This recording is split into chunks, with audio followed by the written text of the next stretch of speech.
जैसा कि कल हमने सुना कि राजा परीक्षित को 7 दिन में श्राप लगा है मर जाने का। जिस व्यक्ति को 7 दिन में मरना हो उसे क्या करना चाहिए, इस प्रश्न का उत्तर ही पूरी भागवत है। म्रियमाण व्यक्ति का क्या कर्तव्य है, जिससे जल्दी मरना हो उसे क्या करना चाहिए। तो जिसे जल्दी मरना हो, वैसे हम सभी को जल्दी मरना है। गई बहुत थोड़ी रही नारायण अवचेत, काल चिरैया चुग रही निस्दिन आयु खेत। बहुत गई थोड़ी बची, हम सभी को जल्दी मरना है। अच्छा, आप लोगों को क्या लगता है, आप लोग, हम सभी लोग जल्दी मरेंगे ना? बताइए, जिंदगी कितनी है? अधिक से अधिक 100 साल, और आजकल तो 100 तक पहुंचना भी बड़ा मुश्किल है। और 100 के बाद कोई जिंदा रह जाए तो फिर वो तो अभिशाप है। 100 के बाद कोई जिंदा रह जाए ना तो घर वाली प्रार्थना करने लगते, भगवान उठा लो। एक जगह हम गए तो एक मैया बोली, गुरुजी ऐसा आशीर्वाद दो कि हमारी सांस चली जाए। हमने कहा हमारे पास ऐसा कोई आशीर्वाद नहीं है।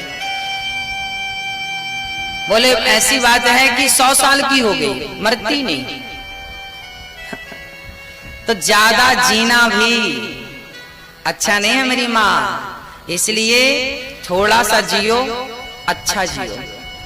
बहुत जिंदा रहकर भी, बहुत जीकर भी कुछ नहीं किया, उससे बेहतर है कम जीकर कुछ कर लो।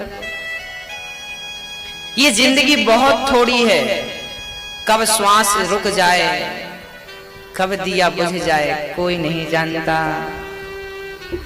सुखदेव जी कहते हैं, राजा ने आपने बड़ा उत्तम प्रश्न किया। वरीयाने सते प्रश्न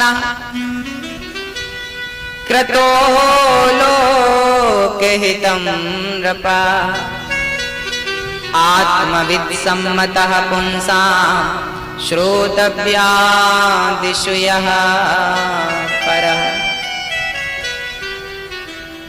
आप सभी, सुखदेव जी कहते हैं, राजन आपने जो प्रश्न किया है ये जन कल्याण के लिए बड़ा उत्तम प्रश्न है। मनुष्य का, जिस व्यक्ति को जल्दी मरना हो उसे क्या करना चाहिए?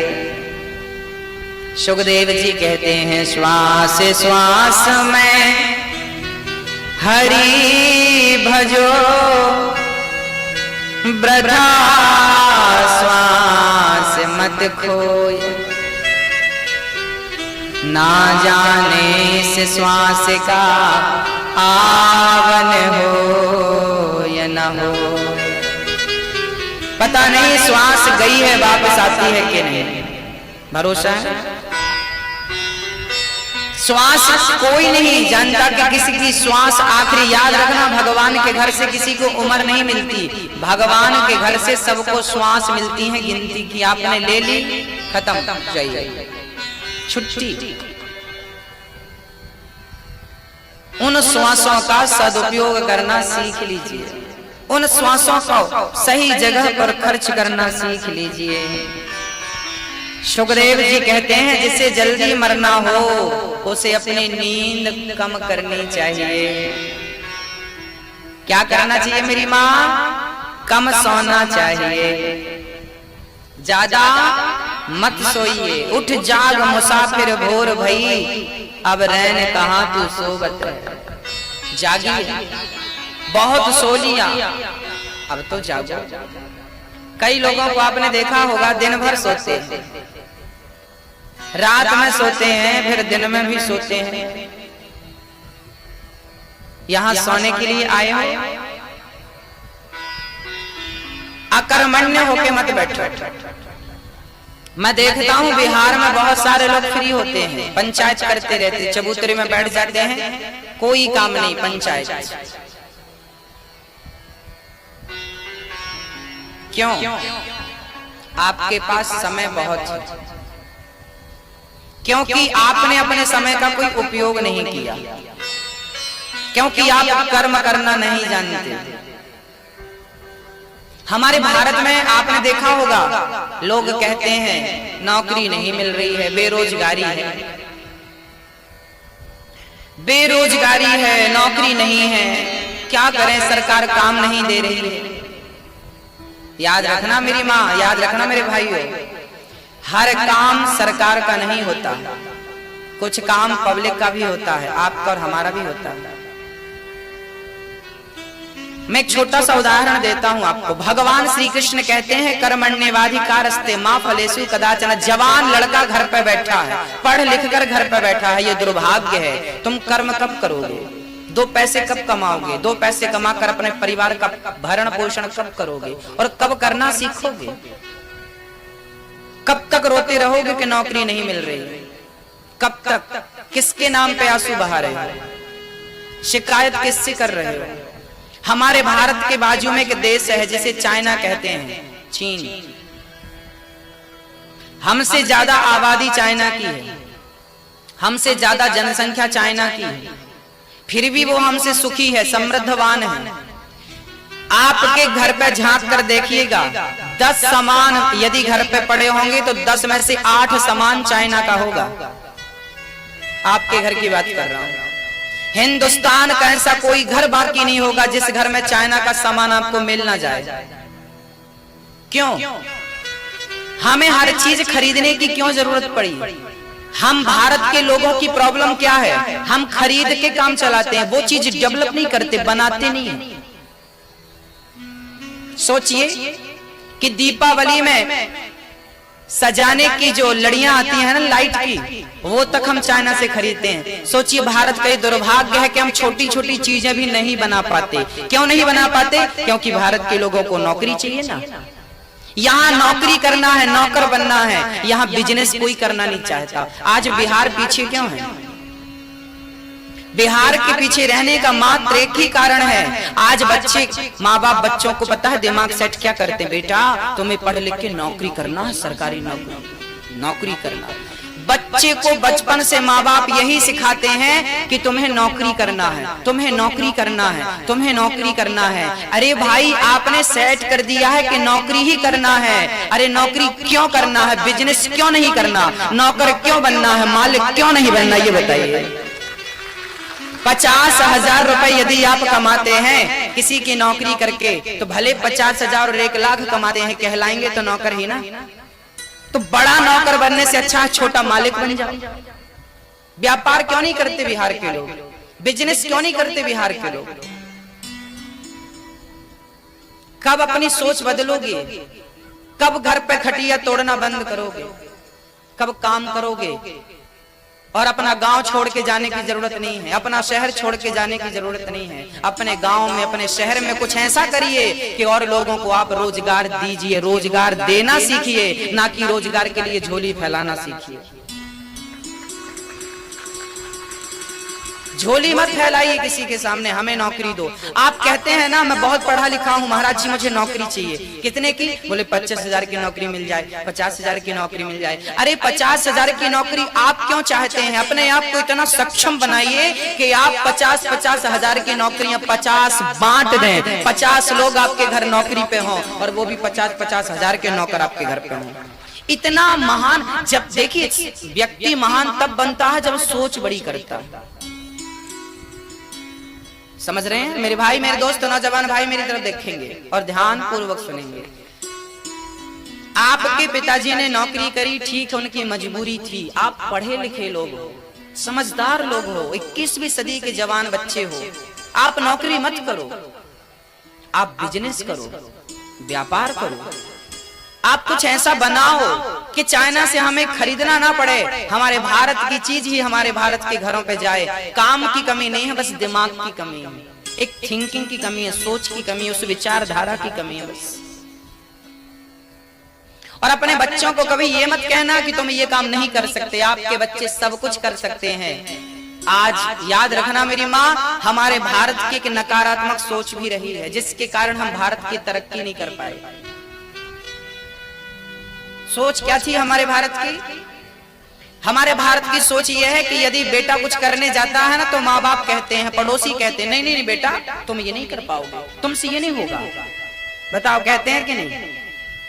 आप कुछ करने जाते हैं तो आपके रिश्तेदार, आपके पड़ोसी, आपके माँ बाप ये कहते हैं कि नहीं बेटा तुम नहीं कर पाओगे, तुमसे नहीं होगा। हाँ या ना? हाँ कहते हैं। भारत के लोगों की यही गलती है। ये स्वयं कुछ करते नहीं और कोई कुछ करता है तो करने देते नहीं, कहते हैं तुमसे हो नहीं पाएगा।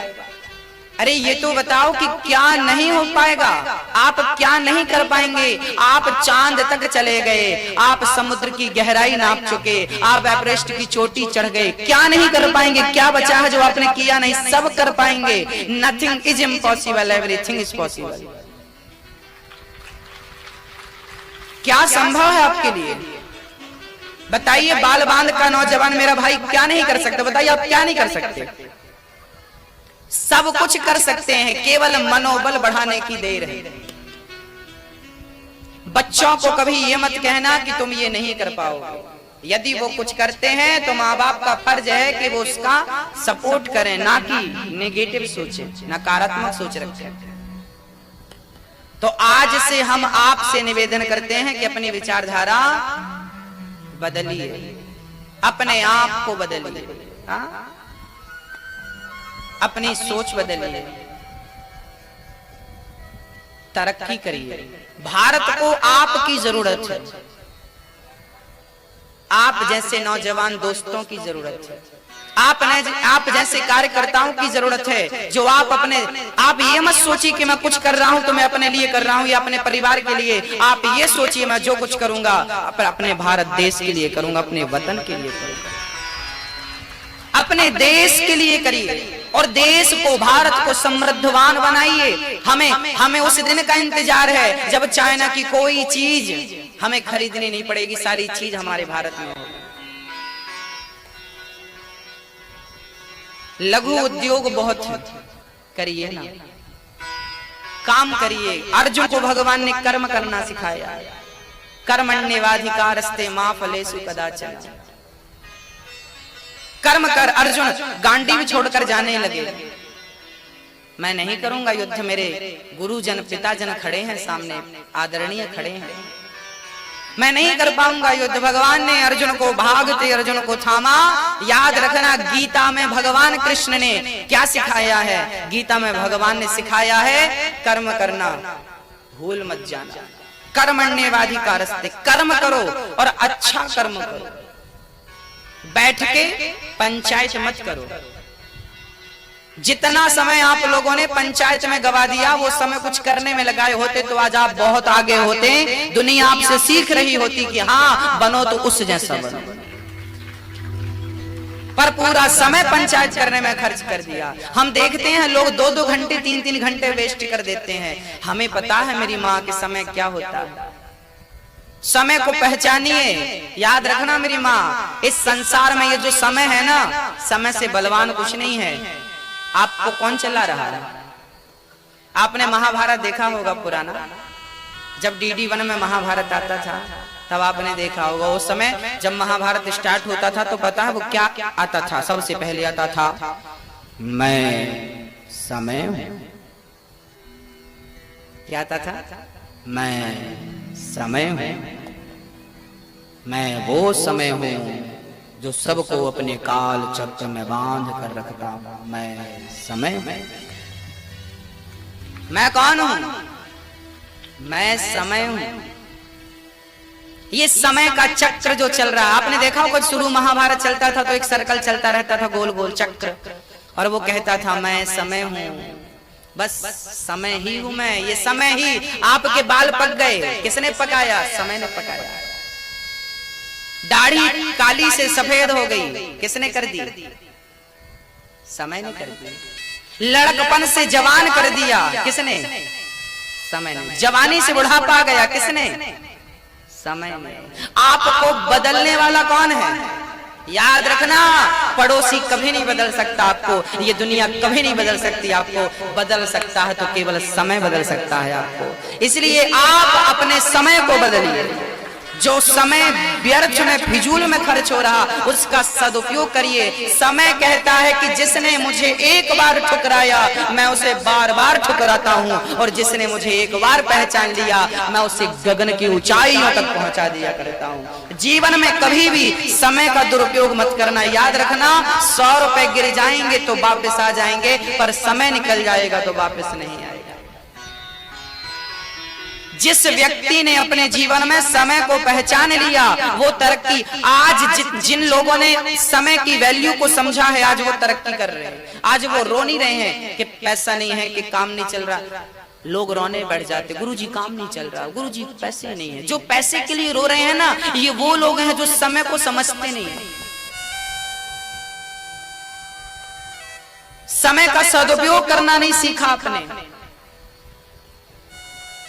2-2 घंटे पंचायत करते हैं, ना रामचरितमानस पढ़ते हैं, ना कीर्तन करते हैं, ना गीता पढ़ते हैं। जब तक आप अपनी संस्कृति, अपने संस्कारों को नहीं जानेंगे तब तक आप सुखी कैसे होंगे। याद रखना मेरी माँ, पैसों से आप लोग चाहते हैं ना, पैसा है तो सब कुछ है ना, ये थिंकिंग भी गलत है।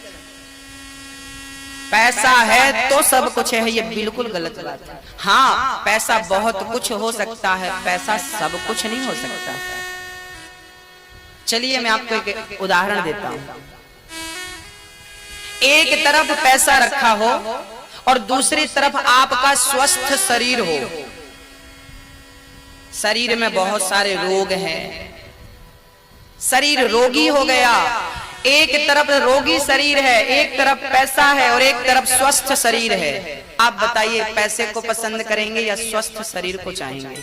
आपसे पूछ रहा हूं जो पैसों के लिए रोते हैं, बताइए क्या चाहिए आपको?